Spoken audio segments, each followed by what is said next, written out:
on my way to success with my tunes. I've been waiting for a long time for you guys to show up. Well, we're here. Damn, We're here. Yeah. So you've got a lot of original tunes that. Oh yeah, about 35 of them. But I just finished 3 of them just recently. I wrote 3 and they're the best so far. I seem to improve a little with age. Good. You want me to scoot over? Oh, I thought you were. That's right. That's fine. Okay. Okay, we rolling? Mm-hmm. All right. I can put that bottle on the floor. I keep thinking it's gonna tip over. How about if we get Bob to do the introduction here? This is Oaks. Yeah, Okay. go All ahead. right, Rich. This is Rich Swink here, an old friend of Clint Cary's from way back. Rich, why don't you go ahead and start off telling us a little bit about yourself? Where were you born? Oh, when all were you right. born? Tell us a little bit about your Well, family. my father was born and raised on a plantation in Virginia, and long about the time of the beginning of this century, he left the plantation, brought a couple of his brothers out to Imperial Valley, where my father leveled off a lot of this desert with Fresnos and mules, and ran the Colorado River water in on it. So I was born and raised on a ranch in Imperial Valley, and I've always been happy about it because it was the happiest times of my life were when I was a boy. Lots of things happened. When were you born? When's your birthday? Well, I was born, I have 4 brothers and a sister, and I was born in 1915. That makes me 77 right now. And when did you first start picking up? When did you first start getting your interest in music? Well, when I was 5 or 6 years old, we always had a piano in our home, and they had one of the early wind-up phonographs, and I heard some standard songs. Is It a Sin? And Sandy that was during the honky-tonk days. But I never went the honky-tonk route. When I was 5 years old, we went to a dance at the new grammar school in the valley, out in the country. And there was a jazz orchestra on the stand. I remember his name was Warren Brockman, who was the son of a neighboring rancher. And the orchestra was the Border City Rhythm Kings. And I stood down in front of the orchestra all evening, and the next day I told my mother I'd like to have a violin. So some little time went by. One time she walked to the back door. I was out playing around in the front yard, and she said, "If I get you a violin, will you practice?" I said, "Oh, I'll practice." So I started then. Fortunately, in the small town of El Centro, we had new arrivals from London, and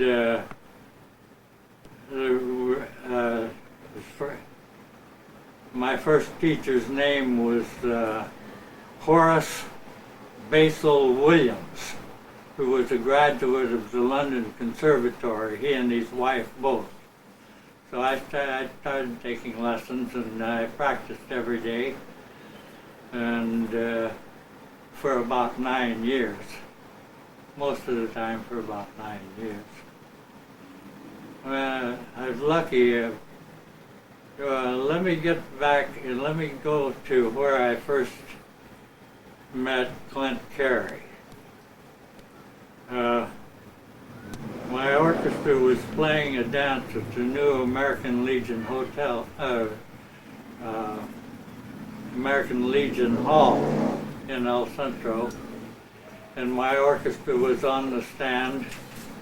I was about 15 or 16 at the time, and had been playing for dances for a few years before that. Started when I was pretty young.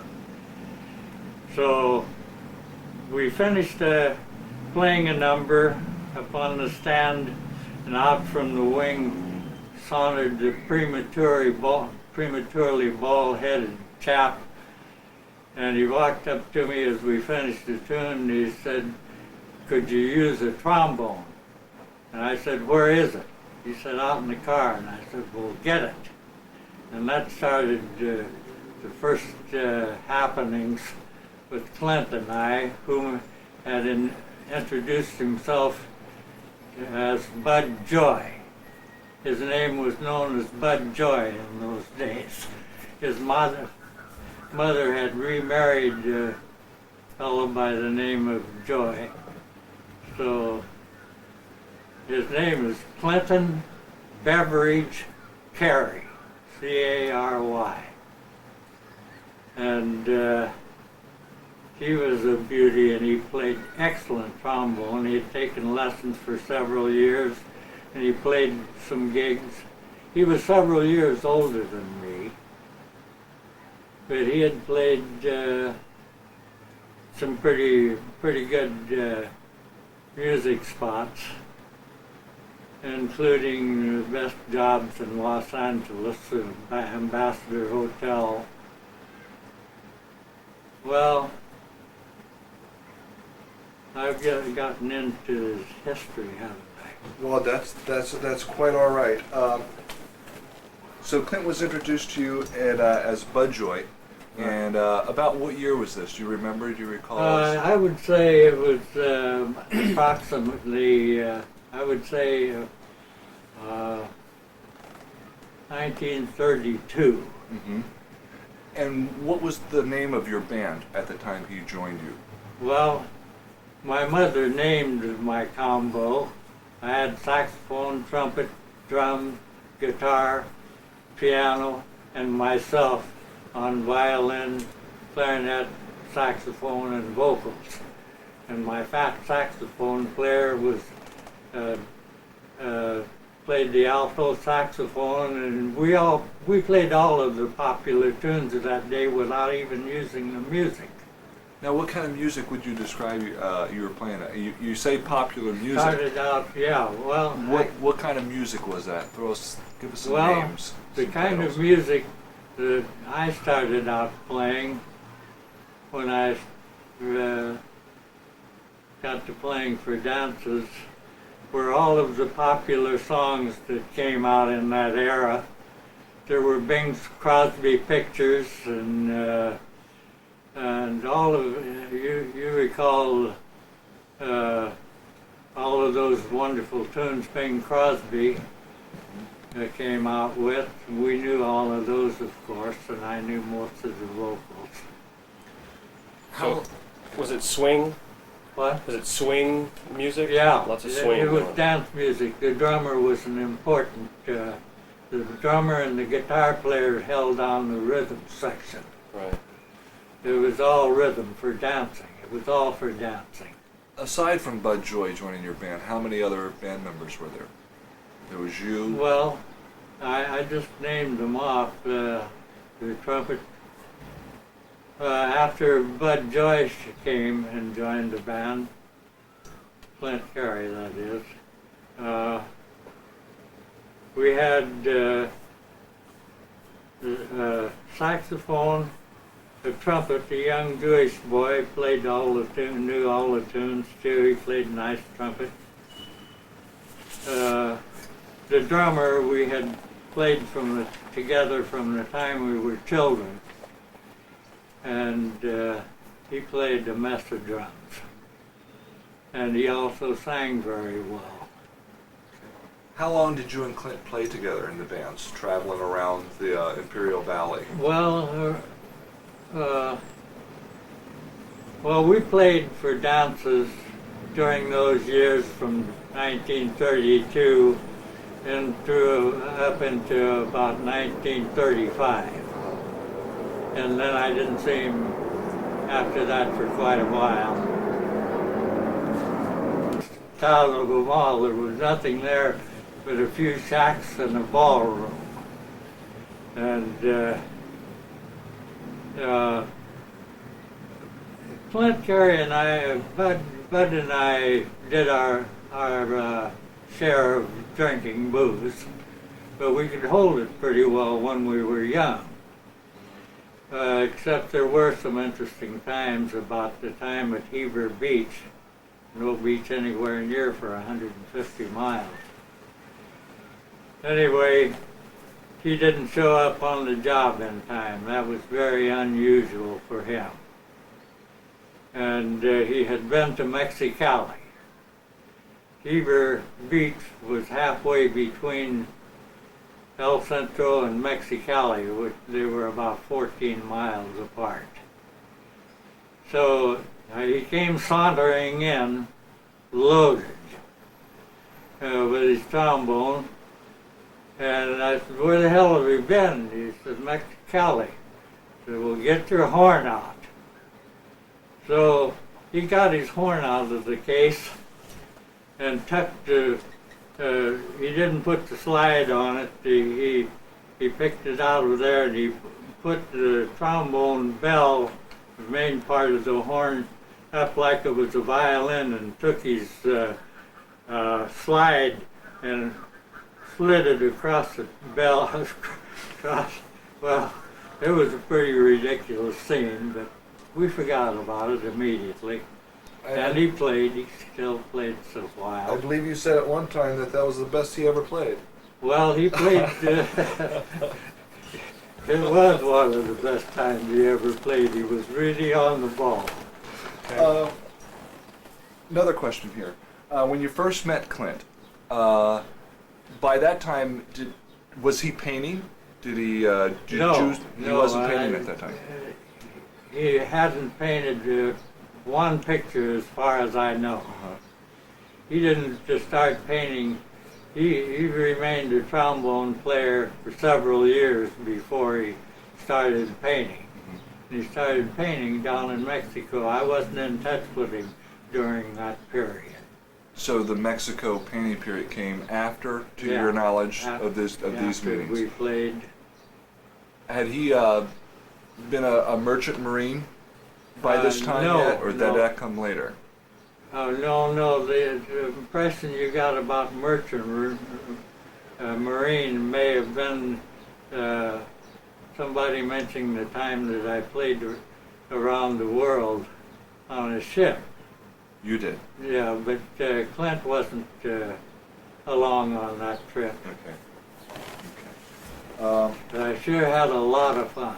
And I'll never forget, I was 20 years old at the time, and I really had a tremendous time every place we went, and we went a lot of places. Now, is this a separate gig than you were doing? You did a gig on a ship at one time, right, Bob? Yeah. East Coast. Oh, But it's a separate thing. Yeah. So I would guess that the doing gigs on boats at that time was a pretty lucrative, popular thing to do. Right, yeah. what's that? Doing gigs, Oh. playing on shipping lines and things like that Uh-huh. was a popular Yeah. thing to do. All of it comes under the heading of jazz, basically. And so you sort of split up with Clint around 1935, and you went your way and he went his own way. And when do you think you met up with him again? Well, the next Approximately. time that I met up with him, he was the first person I went to see after I came back from that world cruise. I took a car down from San Francisco and went to where he lived in Pasadena and visited with him. And I came back to San Diego, which by then had become my hometown. And he sold his restaurant and came down. He got a job at a restaurant here. He wasn't playing his horn much. He came down to San Diego during this time. Yeah, and we got together quite often. I can't remember too much about how much we played together after that, but it must have been only a few years before he started doing his painting. About what time frame was this? Or we're talking like Time 1936, before World War II, still, or? Yeah, it was before World War II, yeah. And if I can digress here back to the Mexicali incident. At that time you were playing in El Centro with him. Was Prohibition still going on? yeah. And that's why he went down yeah. to Mexico and got drunk Yeah, down we, there. when I was a junior in high school, we used to go to Mexicali every Sunday evening. Maybe take a few guys along, go over there. We enjoy a glass of absinthe and play a little roulette on the red and black. People like Victor McLaughlin, the great actor, and Wally Ford, we ran across them. They were shooting a scene down on the desert. It was a very funny thing. There was a big oblong bar, and we were sitting on one side of it. There weren't very many people there, hardly any at all. But over across that thing, I got to noticing Wally Ford. He was pulling out of these gopher matches, and there was a great big farmer there with a lot of hair on his chest with his back to the bar, and they had gopher matches came out along about that time, and Wally Ford was striking matches and throwing them up into the guy's on the hair on his chest. After we had done that, I got up and walked around and stood back there, and finally it dawned on that big farmer, and he got down off of his stool, and Victor McLaughlin, as you know, one of the strongest men in the world, picked him up by the waist and sat him back up on his stool. So Bud and I had a good laugh out of that. So, 58. so he went on doing his restaurants, working with his restaurants, but that was with his wife Phyllis, is that correct? No. He had a few wives. Mm-hmm. Phyllis wasn't her name, the first wife. Edna? First wife? Well, we don't need Yeah, we don't need to dwell on that too long. Okay. Let's move on. I guess what we have back in November of '57. Is that when you hooked up again with Clint back in Pasadena? It was more like 1953. It Okay. was right around 1953. I had Clint by then had become a well-established artist and had showings at all of the greatest places in Los Angeles and nearby Hollywood and so forth. What do you recall about his art at that time, visually speaking? What did it look like that you can relate to Well, this, perhaps? It's a little hard to explain what a tremendous impact his paintings had, but around that '53 period, I moved in with him in a place in a nice big apartment in South Pasadena, and he had his paintings all around this large living room. One of the paintings was a plywood about 8 feet high and about 4 feet wide that he had painted a bird in perfect balance on that with human beings as a base relief. And it was fantastic. And most of his other paintings at that time were black light paintings. He was one of the first and foremost black light painters in the world. So we were together there again and drinking again. And it was by that time neither one of us were very good drinkers. But he had these tremendous paintings all around the room. I took an elderly lady and her piano teacher's daughter, and I took them up to see the paintings. And this older lady took a look around it and started gasping for breath. And I rushed her to a window, so it was like overcame her, overpowered her, what she saw. Really?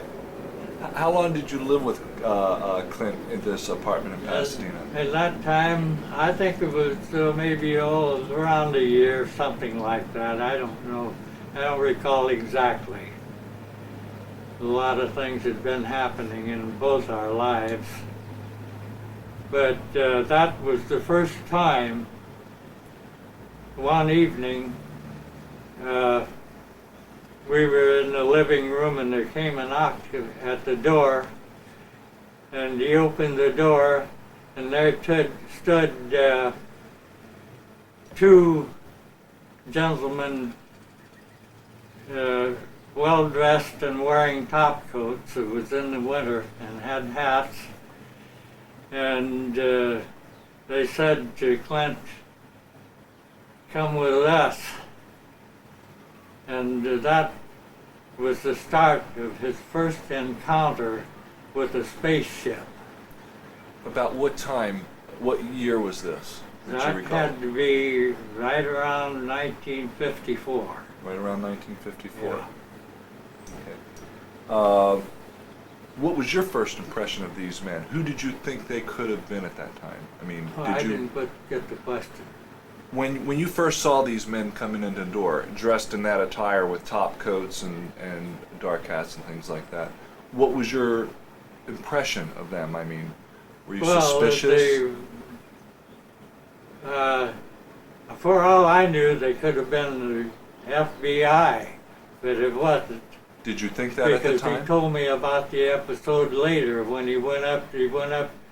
At the time they took him up on the high desert out of Palm Springs, and that then I didn't see him for some time. How long? But after I had seen him again, he told me about his adventures in the first period. How long a time span do you think that would be, roughly? Are we talking like 5 weeks, or 5 years, or 5 months? Oh, it may have been 5 months, 4 or 5 months. And so he left that night from the He apartment, left and there you and didn't see went him? to the high desert, he told me later. I've forgotten where it was they let him off, but I'm sure he remembers. Do you recall your first meeting with him after he returned Afterward? from this incident? I said, "Where the hell you been?" And he replied, And he replied, "I've been painting."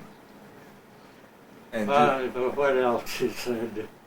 at that time, did he relay to you the story about the being taken to another planet?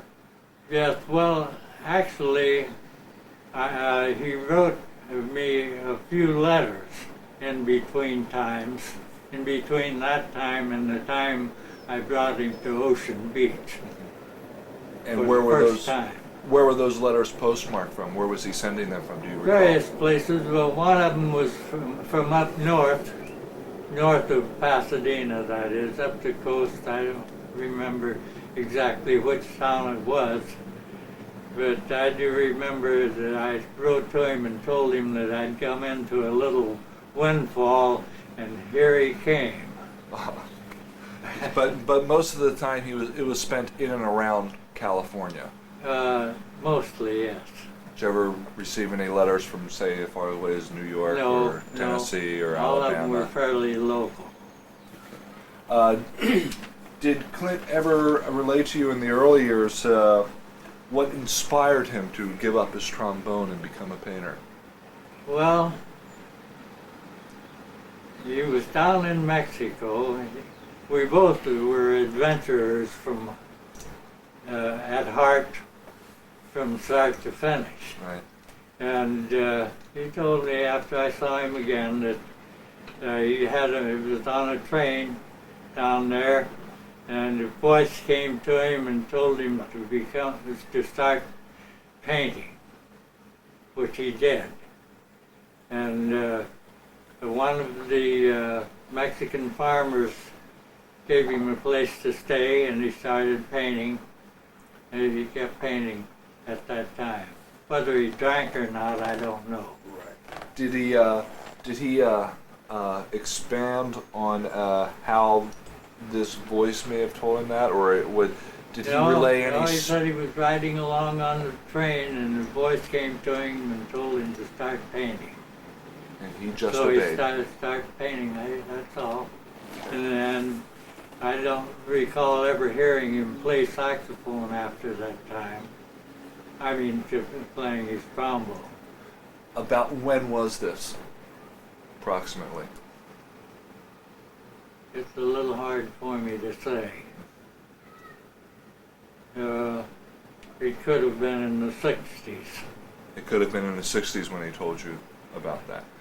When you were in and about Pasadena with him, do you remember seeing any portrait painting that he was doing? Do you recall him doing portrait painting? No, he did. He didn't have any portraits out at that time at all. He had been a portrait painter in Hollywood.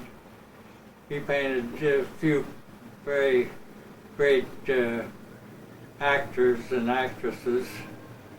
I saw, well, he did have a couple of them. I can't think of the name of some of the people he painted, but they were quite famous. Maybe somebody like Errol Flynn? What? Errol Flynn, maybe? Errol Flynn, exactly. He was one of them. Did he tell you something about that one time? I think He painted Errol Flynn, and he painted a terrific picture, and Flynn was real happy about it. And they had the picture out on the bar of Flynn, and somebody knocked over a glass of foamy beer on it, that lit on Errol Flynn the picture, and there he was with suds on his face from the foam. Right. So that was a little funny. Seemed funny at the time. But when you Because after I read the story of Errol Flynn, he was all kinds of a big heel anyway. So a little poetic justice there. Yeah, Huh? right. Poetic justice. So when you went and moved in with Clint in South Pasadena, most of his work at that time was, would you describe it as colorful, abstract? You did mention that it was black light, Yes. fluorescent light. Well, he painted both ways. He painted both. One of his paintings was in the temple of the that place that went beneath the sea. Atlantis? Atlantis. It was looking upward in the dome of a palace in Atlantis, and the very beautiful sense of colors, of course. He always had that from the time he started painting. But the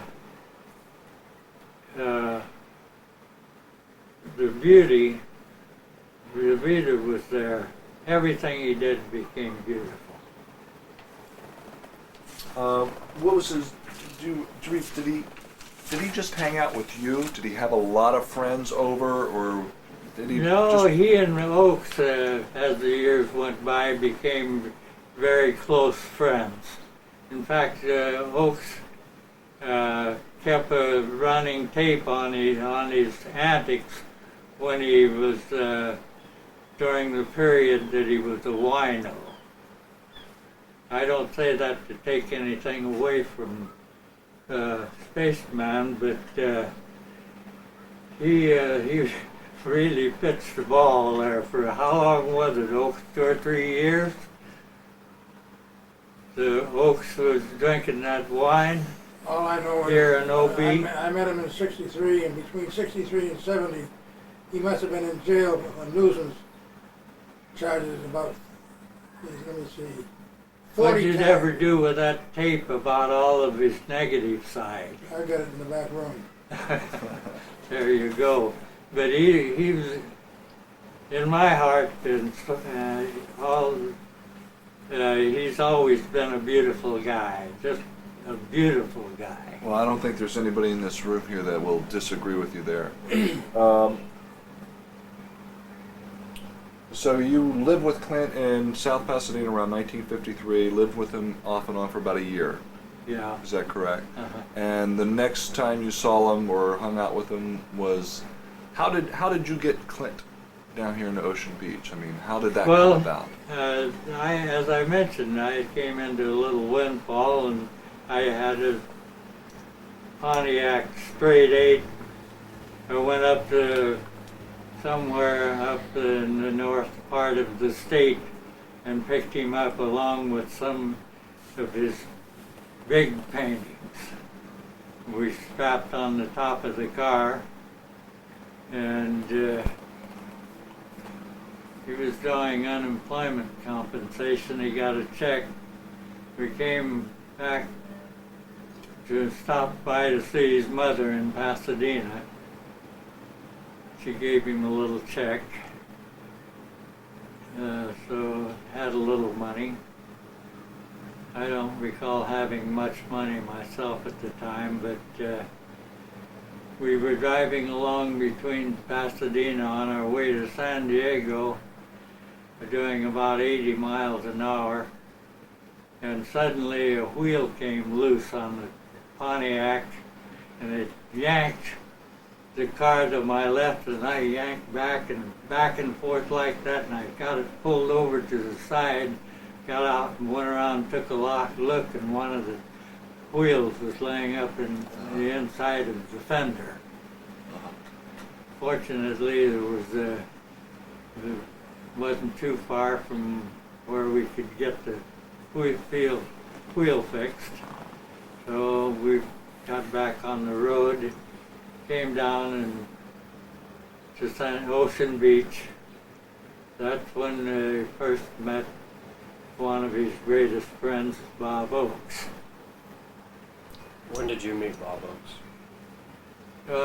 Well, right after he and a couple more of his musicians friends, Buddy Stone and Norm O'Reilly, and a couple of their wives and small children, and they landed here a few blocks away from where I lived on Voltaire Street in Ocean Beach.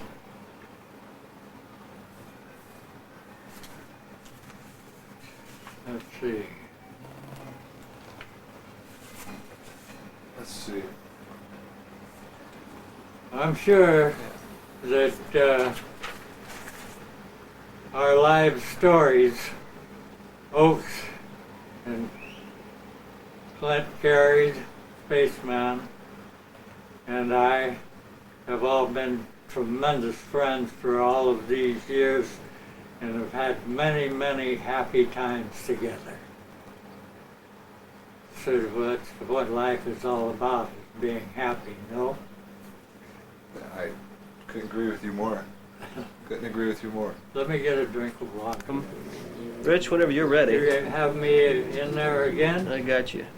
All right, I haven't titled this poem yet, and it's just 4 stanzas.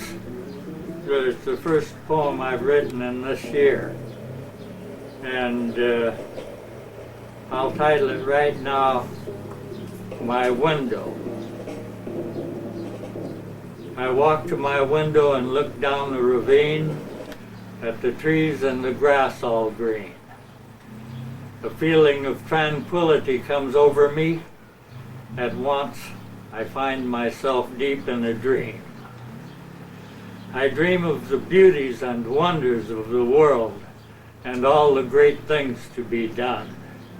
Of a sudden, I wake up to reality. Something tells me I have the battle won. As long as I can think only of the good things and put the bad things behind me, I'll live my life to the fullest, the happiest person you'll ever see. Count that day lost on which one has not laughed. Make up your mind to be happy. You'll come out winner every time. Pay no attention to me. I'm daffy. I crossed that out, and that last line says, pay close attention to me. I'm crafty. Pretty good.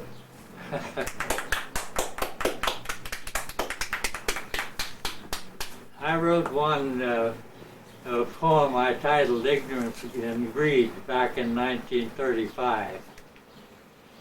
I would but only, the title of it is Ignorance and Greed. I would but only feign to listen to the falling rain. My heart goes out instead to the millions of hearts that bled from Achilles' heel on through the World War #2. The screeching, whirring machinery, the bulge of human screamery. Where is that world meant to be? Gone with the screeching screamery, gone with that pair on an ancient steed, gone with ignorance and greed. Not to be is the devil's slogan. Man heedeth not the word of a shogun, the mystery of rain, or a heart that bleed. Hot is the trail of ignorance and greed. So, listen not to a Christ who knoweth, much less the scribbling of a humble poet. Take all you can get, but forever goeth.